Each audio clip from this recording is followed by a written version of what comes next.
Good afternoon. I'm Tony Shaffer, the president of the London Center for Policy Research, and welcome to Thought to Action, our regular podcast series where we talk about issues, individuals, and policies which actually do drive the reality which we face every day. This is presented by the London Center for Policy Research, where we delve in deeply into important issues, examine ideas, discuss solutions, and put forth all of these things with an eye to action. I'm joined today by Ambassador Aharoni. He is formerly of the mission, the Israeli mission to the United Nations, and he has an extensive career, which is what we're going to be talking about today. Ambassador, thank you for joining me today, and welcome to Thought to Action. Thank you. So, thank you for having me. Okay, so if it's okay, I'll call you Ido. Is that? Yeah, Ido is my name. Yeah, Ido's, and I'm Tony. So there you go. So if we can kind of do this just as a dialogue, I'd appreciate it, because I think so much of what you have said in a lot of the public formats that I've watched you is that you, through your experience, through starting off in the Israeli army, which you all served in. I served in the military, obviously, for a bit of time, about 30 and a half years. That experience, plus your being recruited into the diplomatic corps, has informed your thinking on a lot of key issues. And for today's interview, I'd like to focus primarily on your concept of diplomacy as an enterprise rather than being advocates of a certain point of view. And so with that said, if you could just kind of run us through kind of who you are and how you became so committed to the idea of creating space to be successful, more than simply following a process that diplomats have often followed, but not resulted in anything positive. So you wanted to change that paradigm. I'd like to hear more about how you came to that conclusion. It's like the people are trying to avoid trial. They have a conflict, and they say, you know what, if I go to trial, it's going to take a long time. I'm going to waste a lot of money that I don't have, and I'm not even sure that I'm going to emerge victorious. But one thing will happen for sure. I will be forever remembered for this trial, for this controversy. So I felt the same thing about foreign policy advocacy, especially when you are in a situation called twinning. What is twinning? When two brands occupy the same spot. So each move forces the other brand to make a counter move. Right. So you have very famous twinnings in marketing, like Coke and Pepsi and McDonald's and Burger King and so on. But you also have twinnings in foreign policy. For example, India and Pakistan, Greece and Turkey, and the Israelis and the Palestinians. Yes. And I was observing how dominant the Israeli-Palestinian conversation became in how people perceived me as an Israeli diplomat. And I served my entire career in the United States. I served first in Los Angeles as consul for media and public affairs in the 1990s. Then I came to New York doing the same job before 9/11. That was the event that changed everything for us.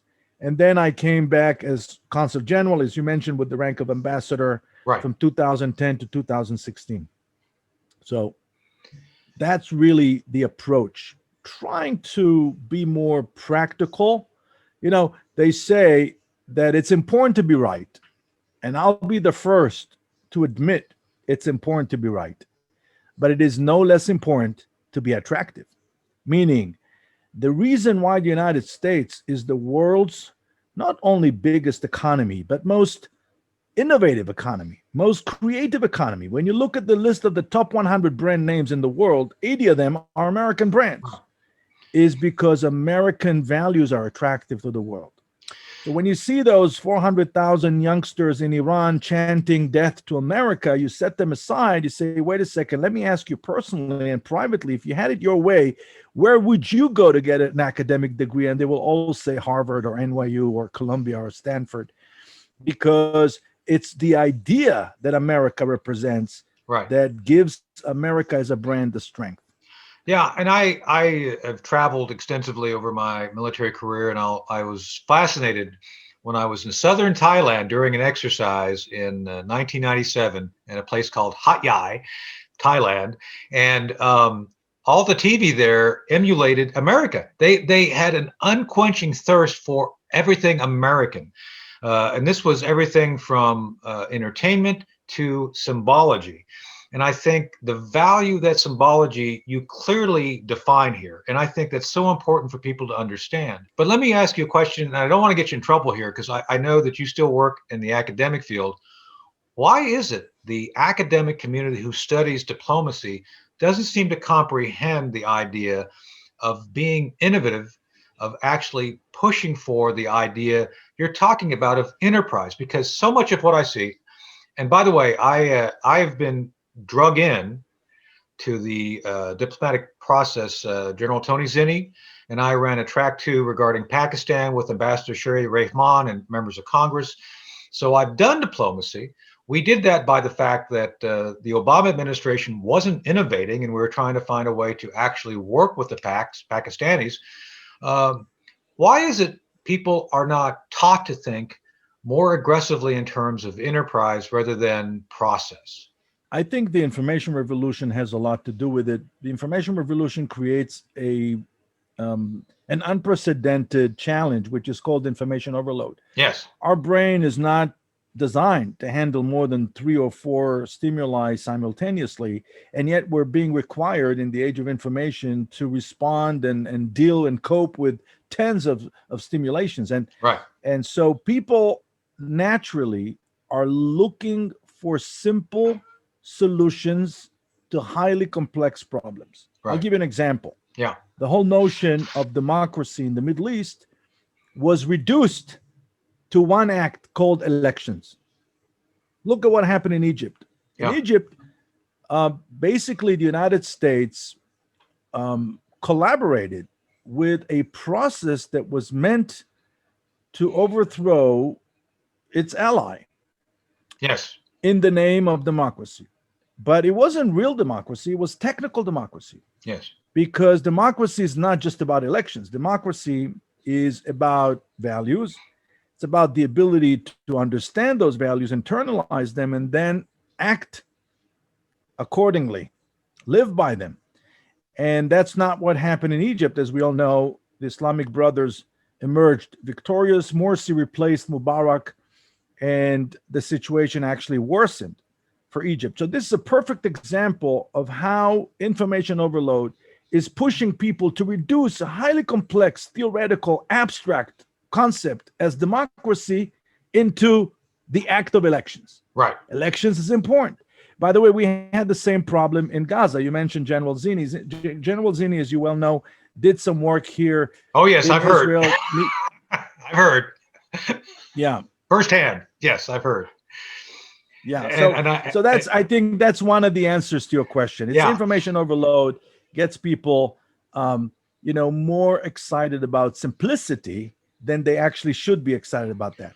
Well, that's a great point, because one of the things I've done, again, directly in the region you've talked about, is back in 2013, my first work in the London Center was on behalf of Herb, going in with my friend, mentor, and current board member, Bud McFarlane, who was National Security Advisor under President Reagan. Bud and I went in to visit Egypt right after General, now then Field Marshal, now President al-Sisi, had thrown out the Muslim Brotherhood takeover. And we recognized then, by meeting with folks on the ground, that that was not a legitimate revolution. That was something the United States was failing badly. And by the way, some of the same fake news that we see today talking all sorts of nonsense were the fake news behind the Muslim Brotherhood, who were actually trying to put forth this idea that the revolution and the Muslim Brotherhood being in charge was a good thing. And it's quite interesting to see that how badly deceived we were as a nation.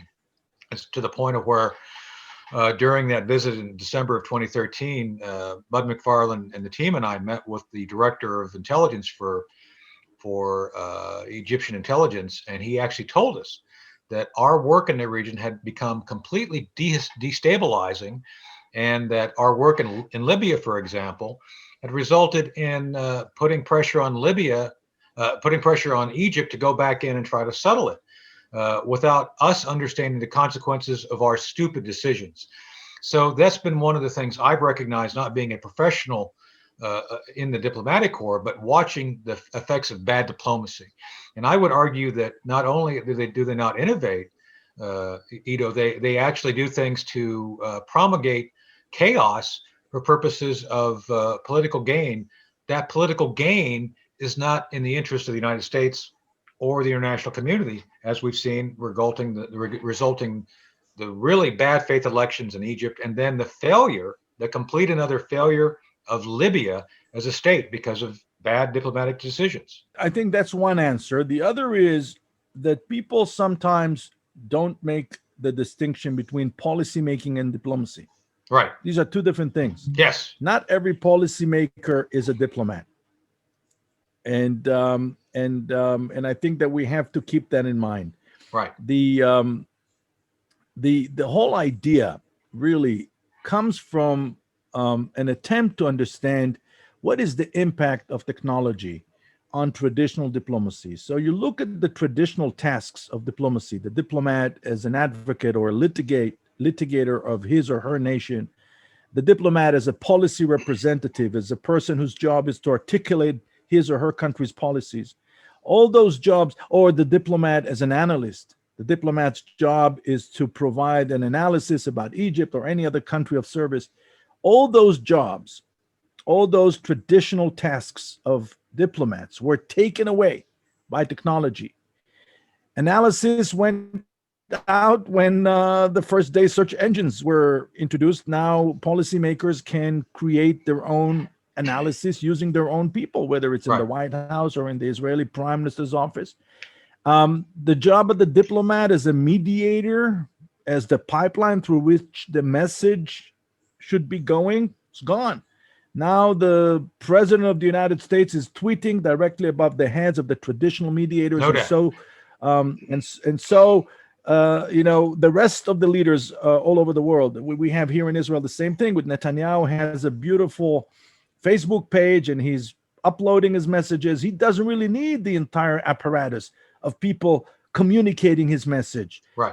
And so what is the one thing that is left for diplomats to do? My answer to that was to become the chief marketing officers of their nations, not necessarily in the economic sense. I don't mean that they actually go out and market products, right? Market ideas, get people excited about what their country represents, get people loyal to their country. You know that when the day of 9/11, which was one of the most telling moments, the day of 9/11, I was in New York, and I was obviously before the phones went under. I was able to talk to my family, and they were telling me that Israelis were crying and sobbing.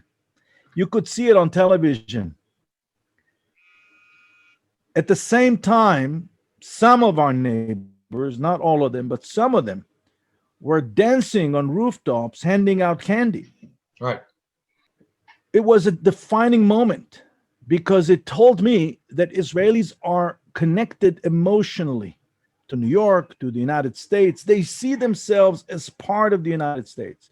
And that drove an entirely different emotional reaction. This was not the case in all the countries in our region, as you well know. Oh, yes. So to me, this is really the essence of diplomacy. Yes. Well, thank you. No, Ambassador, that's great. And I think that's where we're going to have to leave it off for today for this interview.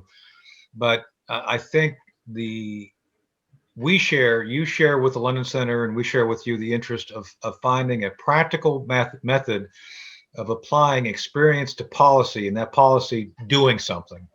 Because clearly you've outlined today your methodology for being effective, and God bless you for everything you've done, both for your nation and for the larger, greater good of what we are trying to do to protect values, traditions, and culture that actually have been the bedrock of civilization for 1,000 years. And I think it's more important than ever that we work to continue to examine the methodology, the enterprise concepts you've talked about. So, Ambassador, thank you for joining me today. We will definitely invite you back to do more very soon.